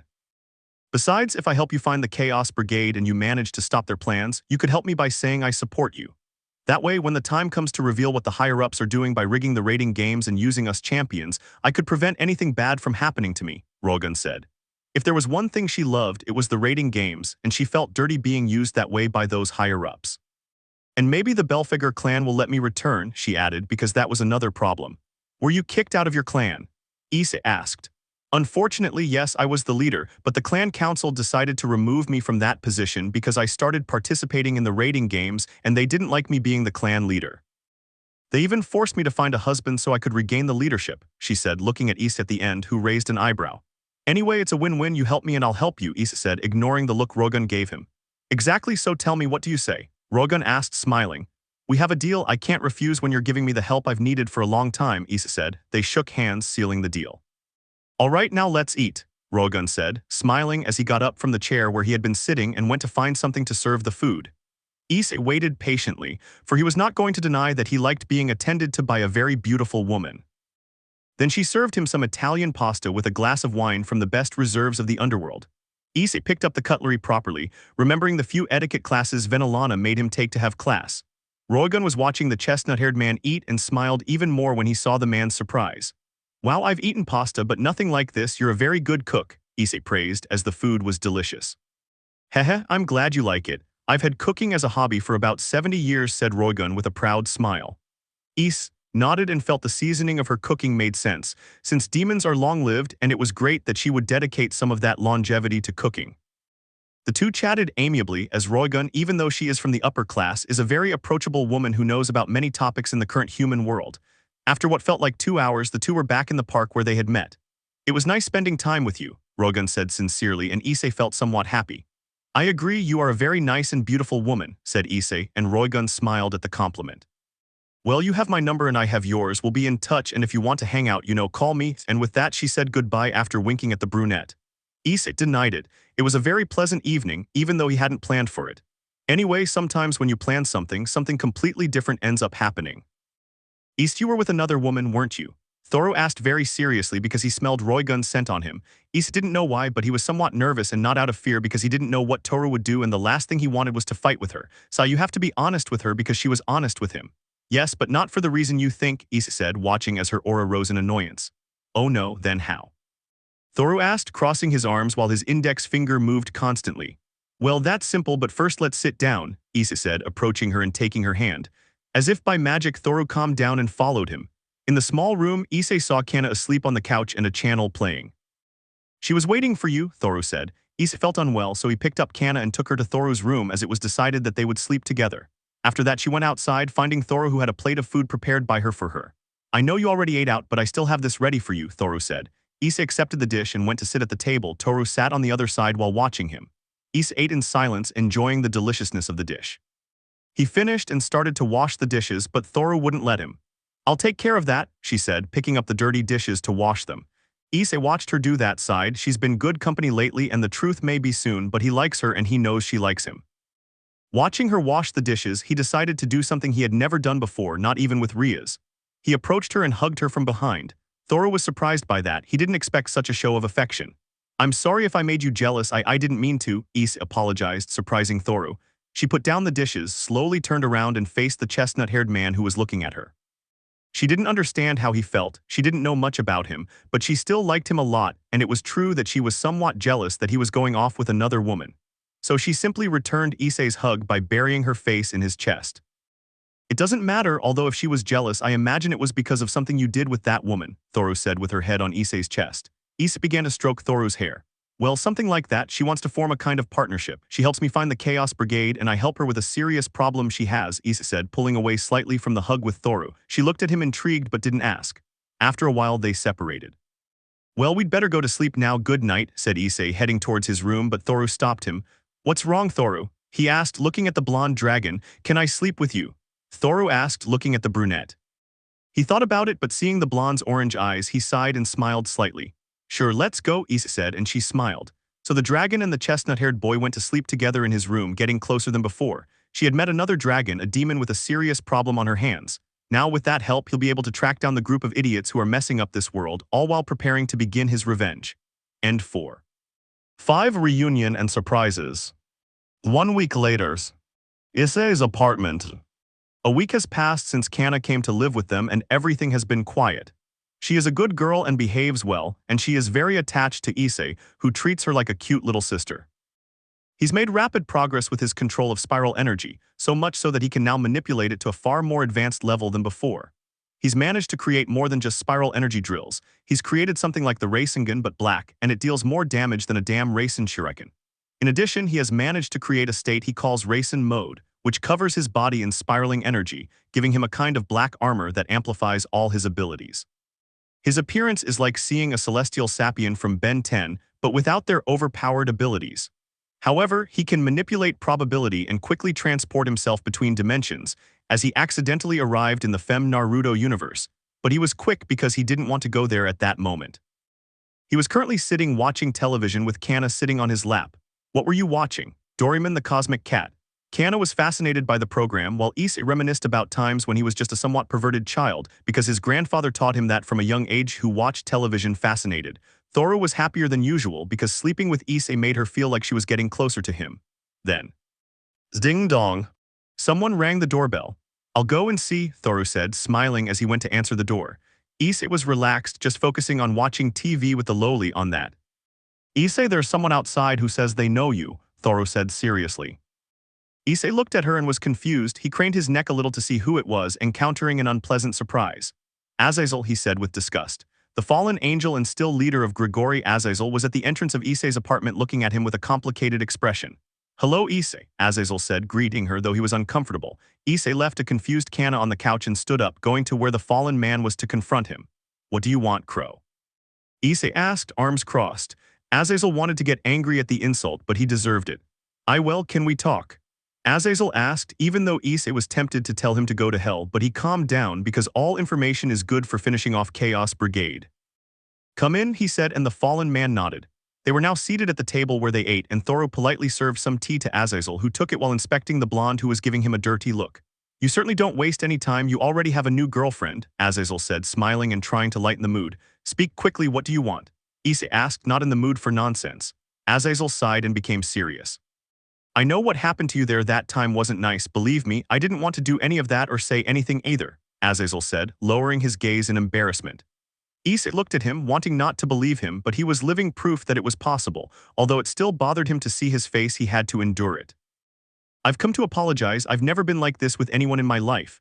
I'm just a guy who loves women and science. That's why I fell from the sky for having Hex and being curious. I never wanted to hurt anyone, especially someone I came to consider like a son like Vali, Azazel said while Issei just listened. Thoro, who knew nothing, just listened, intrigued by what they were talking about. Issei looked at Azazel, who seemed sad and sincere in his apologies, something rare for him since he is usually someone who is relaxed and also makes fun of others at the right moment. Sighing, Issei spoke. Anyway, you weren't the only one they manipulated there, Issei said, as Azazel looked at him. While I can forgive you, I won't forget what you said to me and how you agreed to let them take the red lizard from me to give it to that blonde cat-faced guy. But even so, you were manipulated, and I imagine several others were too. I'll never forget what happened there, it's etched in my mind for the rest of my long life, he said seriously, and Azazel sighed but understood. I understand, but I'm still sorry, Issei, Azazel said, apologizing again. So you've only come to apologize, or is there something else going on? Issei asked. Well, recently some of my subordinates saw you attacking renegade bases of my faction. I was even more surprised to learn that you killed them quickly with a strange energy. I won't ask you about that, but I will ask you something. Why are you doing that? Azazel asked, looking at the brunette. I'm looking for the Chaos Brigade. I have to finish them off quickly before they do something stupid, Issei said, and Azazel understood. Well, if you want, we can work together to find his whereabouts, Azazel said, expecting Issei to refuse. The chestnut-haired man thought he knew that with Roygun and Azazel as help, he could find the Chaos Brigade trail faster. Okay, Issei said, looking at the surprised Azazel. Really? Azazel asked, not expecting her to accept. Yes, I need all the help I can get if I want to take down Chaos Brigade, and I know you can help me with that, Issei said, and Azazel smiled. Of course, with the extensive global network of informants I manage in Gregory, you can be sure we'll find the whereabouts of Chaos Brigade once and for all, Azazel said, and Issei smiled slightly. I'm counting on you, Issei said. They both stood up and shook hands. I won't disappoint you again, Issei, believe me, Azazel said seriously. I hope so, because don't think I'll be kind for any kind of betrayal, no more kind, Issei, the brunette said seriously, his eyes spiraling. Seeing those eyes made Azazel tremble. He didn't know why, but now Issei was dangerous. Azazel was outside the apartment. Issei and Thoro were there to say goodbye to him. Before leaving, the fallen one said something that left Issei confused. By the way, Vali wants to talk to you about something, believe me, you'll be very surprised when you find out what it is, Azazel said before teleporting away with a magic circle. Issei was confused, although he wasn't the only one since Thoro was also confused. What did he mean by that? Thoro asked, looking at Issei. No idea, said the chestnut-haired man, confused. Gregory. Headquarters. Azazel arrived at Gregory's main base. Someone was already waiting for him there. And how did it go? Asked the person who was a woman. Better than I expected. In the end, he forgave me, but he told me he wouldn't tolerate any betrayal, and believe me, he's not the same perverted boy we know anymore, Azazel said, sitting heavily in a nearby armchair. I imagine so. After everything that happened there because of that bastard, it's normal that Hyodu feels this way about everyone he met, the woman said seriously. And about the other thing? She asked, sounding somewhat nervous. That's your responsibility, I have nothing to do with it, Azazel said, washing his hands. But you helped with that, the woman said, sounding annoyed. Even so, you should tell him, not me, Azazel said, making the woman huff. By the way, we have to find Chaos Brigade quickly because Issei wants to stop them, he said as the woman looked at him. Why? She asked. I don't know, but I think he has valuable information because he seemed to be in a hurry, Azazel said. Well, I'll go out with the guys, we'll do some investigating, and on the way back I'll go see Hyodu, the woman said, starting to leave. Just take care of yourself, we haven't heard from them since what happened that time, Azazel said as the woman stopped abruptly and spoke angrily. Don't mention that day. Because of that clown everything went to shit and Issei was hurt. I even hurt him because of that clown, she said, sounding annoyed and clenching her fists. Azazel looked at her, felt bad for her and sighed. Sorry, it was my mistake, Azazel apologized. Whatever, she said, turning back on her way and leaving Azazel alone. This sigh stopped and he went to get a drink. Who would have thought my girl would end up falling in love with her rival? Well, love is a mystery to everyone, but anyway, I hope Issei knows what she's doing, Azazel said, going to get his drink. Days later. Issei was playing video games with Kana, the little girl being again, or as she usually does, on his lap. Thoro was doing the housework, preventing Issei from helping him because he wanted him to rest from everything he does when he goes out to kill renegades. Yay, we won, Kana exclaimed, happy to have won. Heh, yes, we did it, Issei said, smiling. Having Kana has brought him a lot of happiness, and it is thanks to Toru that he feels better emotionally. And while he enjoys this peace, he knows that it may change because of what he has to do and the revenge he will not forget. Well, how about we go for a walk? Issei asked, standing up and stretching a little. Yes, a walk, Kana said, eager to go. Well, I'll prepare something to eat then, Toru said, smiling. Thus a short outing was arranged for the three of them. After a while the three of them were outside walking, although Toru was not wearing her maid outfit, instead wearing a light blue blouse and pants along with shoes. The three of them will walk around there because in the end they decided to go to the park for a picnic. As they walked with Issei and Toru together, Kana was holding Issei's hand. Someone was watching them from afar with a frown. The three of them went to various places, with Issei eventually taking them to Akihabara to have some fun. Kana was amazed by everything she saw, as was Toru, but she was more focused on Issei's hand since he had held her hand since they left, something that pleased the dragon on several levels. They ate out, and after walking around for a while longer, they returned home with a very happy Kana. Back at the apartment. I'll go make dinner, said a very happy Toru. Kana went to sit on the couch to watch television. He's back, I have to do something, Issei said, heading for the exit. Are you going after rogue demons? Toru asked. No, it's something else, Issei said, leaving the apartment and leaving a confused Toru behind. Okay, get out of there, Lucifer, before I come and drag you out, Issei said from the rooftop of the apartment building. Well, I didn't expect to find me, but it was to be expected from my rival, said a female voice that startled Issei. The chestnut-haired man turned around, surprised to see a beautiful albino girl with golden eyes smiling at him. Hello again, Issei, said the albino girl. Issei stepped back nervously and confused. Who the hell are you? He asked nervously. What do you mean, who am I? I'm your lovely rival, she said, approaching Issei, but he just backed away. I don't even know who you are, he said nervously, walking away from her. Oh, I understand your confusion since you don't know me by this appearance, but I am that Volley Lucifer you met a long time ago, but my real name is Valeria Lucifer, said the now named Valeria Lucifer. Issei froze, unable to move a muscle, and Valeria took advantage of this, closing the distance and hugging Issei tightly. You have no idea how worried I was about you, she said, sounding very sad and regretful. Issei was still, his heart was beating, his sweat was cold, and his nerves were on edge. Valeria sensed this and she stepped back a little and looked at his face. Are you okay? She asked, placing a hand on Issei's face. It's freezing, she said worriedly. Issei quickly and abruptly pulled away from her, making the girl sad. You've got to be kidding me, how the hell can you be Volley's idiot? He was a boy, not a beautiful albino girl. Issei shouted nervously and agitatedly. Thank you for the compliment, but the idiot was unnecessary, Valeria said, frowning. And I've always been a woman, I just had to pretend to be a man for my safety and my mother's, she said as Issei looked at her strangely. How the hell can that make sense? Issei asked. Hey, come with me, let's go somewhere else to talk, she asked. Issei didn't know what to do, but in the end his curiosity got the better of him, so he went after her. So the two of them went to the park near the apartment complex, and there they sat down on a bench. Well, as strange as it sounds, this is what happened, she said, proceeding to tell her story. She was born a woman, and her mother was very happy and took great care of her, but she immediately ran away from her father, because the idiot, being guided by his grandfather, Rice-Vim-Liven Lucifer, could have hurt her as he did her mother. Her mother ended up being found by Azazel in a European city. He helped her and then took Valeria and herself under Gregory's care. In the end, both his mother and Azazel ended up falling in love, and now Kadri was his stepfather. To keep her identity a secret, she used a device she created especially for herself, a gender-changing gun. Using that gun, Volley Lucifer turned her into Valeria, making her dead so that neither her father nor her grandfather could find her. Her mother, Helena Hendricks, now lives in Gregory, and she has a 15-year-old younger sister named Penelope who is half fallen. She remained volley in that cursed place, telling him that everything she did and said against him was against her will, because from their battle at the faction meeting and seeing him from afar, she ended up falling in love with him, because she came to see the perverted Issei but also the kind Issei that attracted girls.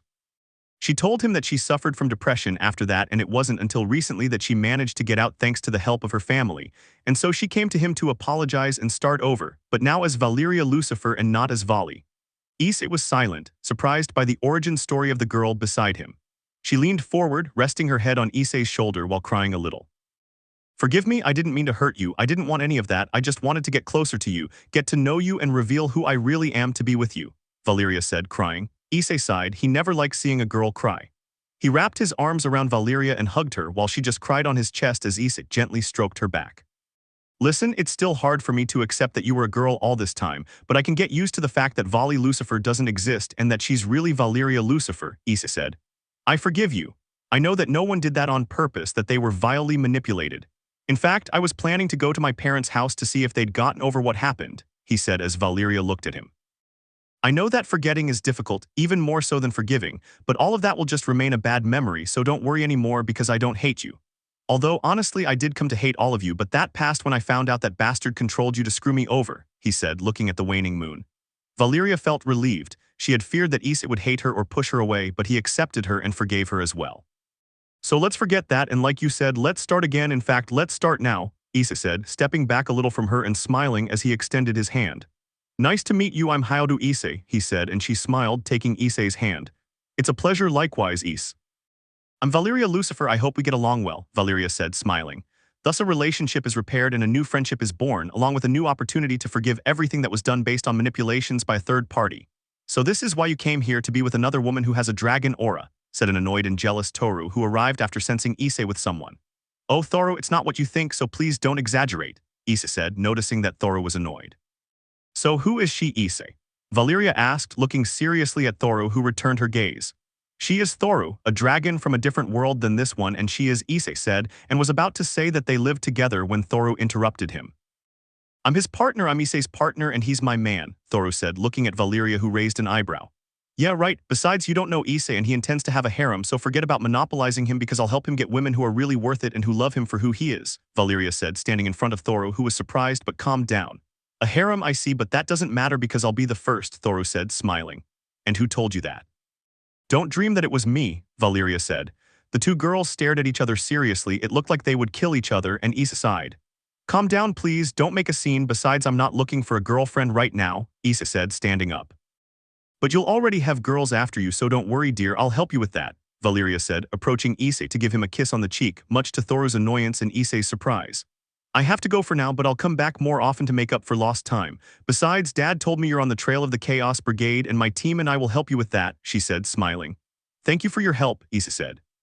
"You don't have to thank me, it's the least I can do for my future partner," Valeria said, which annoyed Thoru. "No, Issei is not your partner," Thoru shouted angrily. "Yes, repeat it until you believe it," Valeria said, smiling. "Well, I'm leaving, take care, dear," she said, leaving in a magic circle, leaving Issei and Thoru alone. "Heya, he really does do what he wants," said Issei. "Issei, do you love her?" Thoru asked, looking seriously at Issei. "No, I only just realized she was a woman, and besides, we barely know each other. Love is something that comes with time and doesn't just appear out of nowhere," Issei said, approaching Thoru. "But I can say that I like you a lot. You've helped me and been there for me, so don't doubt it, Thoru," he said, hugging Thoru, who felt happy. "Now let's go home, Kana must be hungry," he said, smiling and taking the dragon's hand. "Yes," Thoru said, smiling, so they both went to Issei's apartment. And so ends another chapter in the life of Issei, who will now enter a process of forgiveness towards those who were vilely manipulated by that damned god. End 5. 6. Returning home and losing control.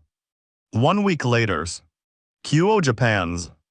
The city of Kyoto, the city that saw Hayato Issei born and also the city he left after that incident. At the train station was Issei along with Thoru, Kana, and Valeria. "Can you tell me why you're here?" Thoru asked Valeria. "I can't leave Issei without support at a time like this," Valeria said with a smile. "That's what I'm here for, you're just not needed here," Thoru said angrily. "Well, he's not bothered by my presence, so you'll just have to put up with it," Valeria said. Thoru could only grunt in annoyance. "Please calm down, don't make a scene," Issei said, holding Kana's hand. The two girls calmed down well Thoru because Valeria was calm. The four of them left the train station, while Issei looked at the place with nostalgia. "Heya, here again after a little over half a year," Issei whispered, watching people come and go. Then he felt someone take his hand. He looked and saw that it was Toru, who smiled at him, and he felt something because of that. They hailed a taxi and Issei gave him the address of his old residence. During the journey, Kanna looked at everything through the window, while Valeria was calm as always and Toru was somewhat annoyed with her there. Issei, sitting in the passenger seat, looked at the road to his old home, noticing some landmarks that were important to him. Once in the neighborhood, Issei noticed that the large mansion was no longer there. All that remained was a huge empty lot with a perimeter wall and his old house looking very lonely there. The four of them got out of the taxi, standing in front of the house where Issei grew up until his adolescence. It's like this because when the girls left with those jerks, the Mao decided to return the house to its original size, but he left them the land to use as they pleased all after they kicked you out, Valeria said, making Issei sigh. The chestnut-haired man was nervous. He didn't know if they would receive him again, if they still hated him because of that damned man's control, or if they had already broken free from that control. Toru and Kanna noticed Issei's nervousness, so they both took his hands to calm him down. Issei sighed and, giving them a grateful smile, walked to the entrance of the house and rang the doorbell. He stood there waiting for someone to open the door, and although it took a while, he could hear footsteps heading towards the door. The door was opened and Issei was surprised by what he saw. "Yes, what do you want?"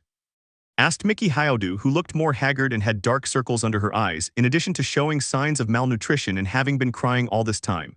Issei was surprised. Seeing his mother like that hurt him. She was unwell, very unwell, extremely unwell. "Mom, what happened to you?" Issei said, feeling a lump in his throat. He wanted to hate her, but he knew that she and his father, like many others, were not to blame for what happened to him. Upon hearing that voice, Miki froze, raised her gaze, and stepped back. Tears began to well up in her eyes and she covered her mouth. "Aye, Issei, are you my son?" said Miki with a broken voice. "Yes, Mom, but tell me what happened. Why is he like this? And where's Dad?" Issei asked, approaching his mother, who ignored the questions. With what little strength he had left, Miki threw himself towards her and hugged her. "Issei, my son, forgive me, forgive me, forgive me, forgive me," Miki said while crying loudly and hugging her son, not wanting to let go.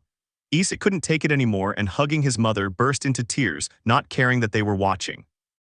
"Don't apologize, Mom, please forget about it. It wasn't your fault or Dad's. You were controlled by that bastard, so don't cry. I don't like seeing you like this," Issei said through tears, hugging his mother, who couldn't stop crying. Toru saw that scene without knowing how to act because she had never in her life felt love towards her parents. Moreover, she had wanted to kill her father since she was old enough to understand. Kanna didn't quite understand what was happening, but she knew that Issei was sad and she didn't like that. While Valeria looked down sadly, remembering the times her mother apologized to her because of her stupid father, she was glad to know that she was now okay, and that Azazel was a better father than her imbecile biological father. After a while, mother and son were calm, although Miki did not want to separate from Issei. Issei looked inside the house and it was a mess, dirt everywhere as if they hadn't been cleaning lately. "Mom, tell me what happened. Why are you like this? You look bad," Issei said, worried about his mother. She lowered her gaze. She didn't feel strong enough to answer her son. Issei was very worried. "Mom, let's go to the living room so we can talk. Also, I need to introduce you to some people who have been helping me a lot lately," Issei said, smiling. Miki looked up, seeing his son smile, and then looked towards the entrance, finding the three girls who had come with him.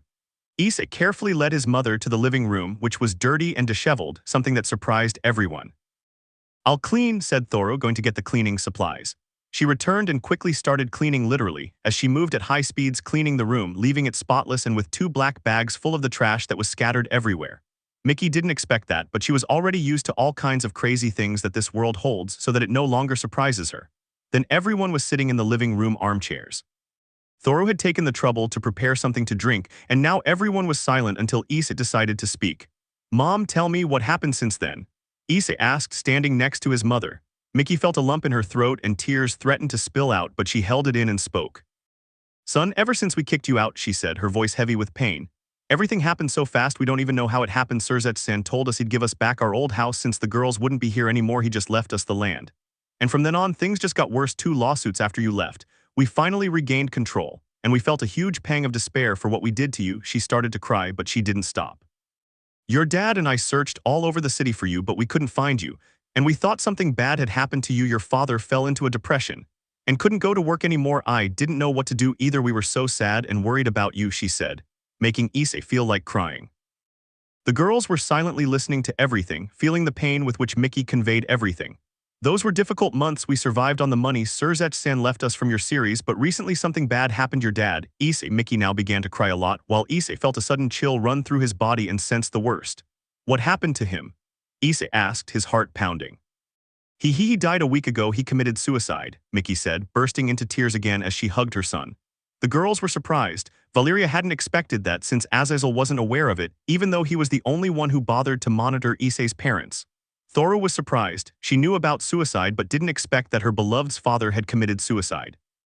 Kana didn't quite understand that, but she did know that Issei's father had died, and that strangely made her sad. But Issei was worse.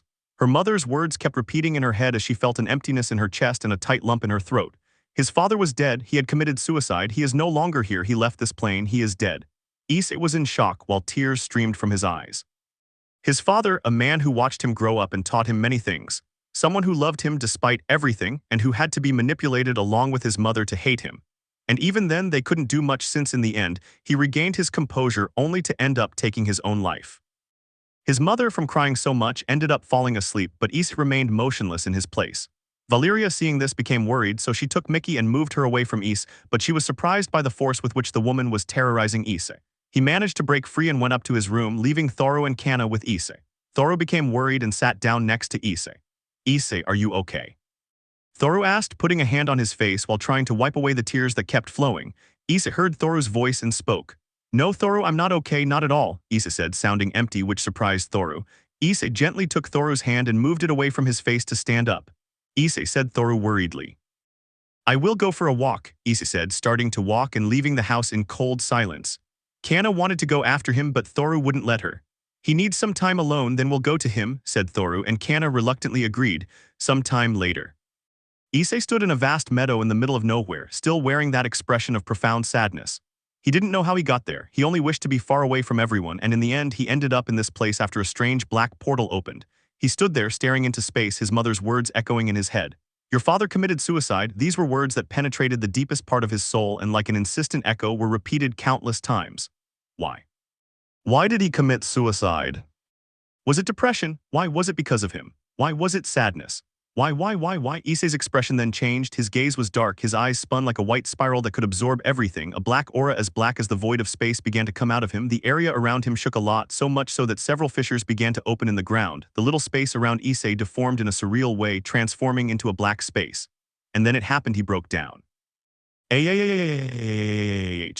Issei screamed with enormous rage charged from the depths of his being. His body was covered by the dark spiral power while the ground exploded, creating a huge crater, but he remained floating in the same place. A massive explosion of spiraling energy was released, so large that it created an earthquake that destroyed mountains and devastated the surrounding area. Issei's fury was enormous, so much so that it couldn't be normal, so much so that it was uncontrollable. Issei only remembered the good times he spent with his family, with his father, that father who will no longer be with him, and his mother.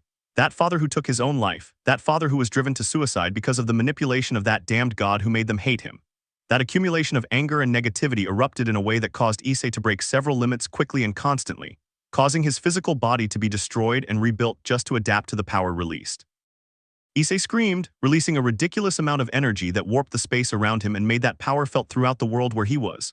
A pillar of dark spiraling energy rose, disappearing beyond the clouds, being all the power that Issei demonstrated he possessed, and that this increased every second.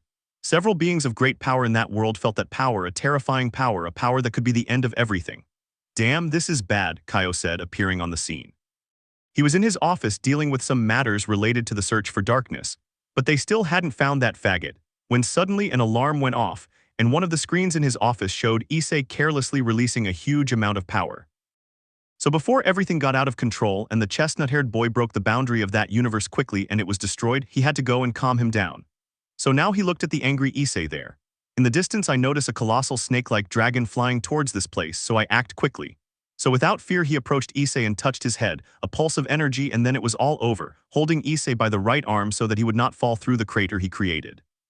"So that's what happened. I'm so sorry for your loss." "I didn't expect that to happen," Kaio said, picking up Issei and gently placing him on a good part of the ground. He sighed and repaired the seal that held all the true power of the spiral energy, a seal created from the study of the shining trapezoedron that Demon Bane performed to seal his opponents who surpassed the omniversal scale. However, he did feel that Issei's power had reached surprising levels due to the outburst of anger caused by learning of his father's death. Then the enormous dragon approached until it was flying over the two of them. And then it shone, causing its size to shrink until it ended up being a human size. In front of Kaio appeared a beautiful woman with greenish blonde hair with light blue tips, fair skin and an extremely voluptuous body, wearing a kind of indigenous clothing from the pre-Hispanic era. The most striking thing was the pair of horns on her head and her heterochromatic eyes. Imagine her wearing clothes like Fates. Quetzalcoatl, serpent goddess or former deity who raped his sister for being drunk, Kaio said, causing the woman to back away, recalling that dark memory. How do you know that? Lukoa asked carefully because she knew that Kaio wasn't a normal person. I know many things, but that doesn't matter. Would you please do me a favor and take him to Thoru? Kaio said, pointing at the unconscious Issei. Lukoa was surprised that he knew Thoru's whereabouts, but even more so when he saw Issei and felt an incredible amount of energy oscillating within him. Who is he? Lukoa asked. Someone important to his universe, Kaio said, surprising Lukoa. For now, that's all you need to know, so please go to Thoru and take him to her. She must be looking for him like crazy. Lukoa didn't quite understand what was happening, as she came to see what that insane amount of unknown energy was that had exploded and could be seen from distant kingdoms, but she accepted it nonetheless. She picked up Issei and immediately knew where he came from, surprised to learn that his world was different from the world in which she was worshipped as a deity. Well, I'll leave you now. I have very important matters to attend to, Kaio said, and she nodded and disappeared after a blink of Lukoa's eye, leaving her perplexed. She looked at Issei and saw that he was still crying while unconscious. What could have happened to you? She asked, sensing Issei's deep sadness. Even so, she opened a black dimensional portal and entered, going straight to where the city of Kyo was. World DXD. City of Kyo. Lukoa appeared in the sky above the city. Using invisibility, she descended, and analyzing some clothes that humans wore, she transformed their clothes into something less old. Thus, still invisible, she walked towards Issei's house, carefully carrying him to her chest. After a while, he arrived in front of the house and rang the doorbell. She was quickly greeted by Thoru, who was surprised to see her, but even more so to see an unconscious Issei. Lukoa-san, wait, how did you find Issei and why is he like this? Asked Thoru, taking Issei and inviting Lukoa inside. Well, you see, I don't know what happened, but I was peacefully resting in the Latent Mountains when a huge earthquake struck and destroyed the mountains. Then I saw a huge pillar of dark energy rise into the sky, so I went to see what it was. But when I arrived, it was all over, and I saw the unconscious boy next to a blonde man in a white suit who asked me to bring him to you, Lukoa said, sitting down in an armchair. Thoru heard that in surprise as she laid Issei down on the couch and put his head in her lap, while Kana stroked his head. I see his father's death must have affected him greatly, Thoru said sadly, knowing that Issei may have lost control. So that's why he's sad. Oh, that's too bad, Lukoa said, feeling sorry for Issei. Thank you for bringing him, Lukoa-san. Seriously, Issei is very important to me. I was worried he might do something crazy, but I didn't expect him to end up in our world, said Thoru, patting Issei's head. Lukoa was surprised. She didn't expect Thoru to become fond of to fall in love with a human. You don't have to thank me for anything, I was just nearby. I think that man would have brought the boy here anyway, Lukoa said, smiling. Even so, thank you, Thoru said. So Lukoa stayed in the living room while Thoru carried Issei upstairs to leave him in what used to be his room, since she had taken care of cleaning the whole house and leaving it spotless. She laid Issei on the bed and looked at him worriedly. For her, Issei was irreplaceable and she would destroy anyone who tried to harm him, so that's why she would take care of him, because he is her beloved and her treasure. He let him rest and went to talk for a while with Lukoa, as the former deity was interested in this world. Thus ends that day, with bad news that will mark Issei and only fuel his hatred towards darkness and the others who stole his happiness for stupid reasons. Dimensional Gap. The dimensional gap, an empty space that connects several known and unknown dimensions. Inhabited by the Great Red, the dragon god and strongest being of all. This is a being connected to the concept of dreams. It can feel or see all dreams if it wants and can also easily materialize them. It is said to have existed since the beginning of time or possibly to come from another dimension. Great Red was restless. He had recently learned that several more dimensions had merged with this one. He went to see what he could find, and only one dimension worried him, for he discovered that there were powerful beings that made him look ridiculous in terms of his strength. What the hell is going on? Whispered Great Red, lying back on a large piece of land that had been in the gap for eons. I hadn't seen Off-Ice for a long time. I had felt a strange energy coming from the human world and worse, that explosion of that same energy but on a larger scale that caused havoc in the breach because now those dimensions were more connected to the breach than before. Great Red just closed his eyes to rest for a while. All of this was making him feel bad, without knowing what was about to happen. Well, sometimes ignorance is bliss. End 6. Let me know in the comments below if you guys want the next part. Also check out my other video that has been shown and left. Thank you for watching. If you enjoyed this video, please like and share this video. And have a fantastic day. Bye.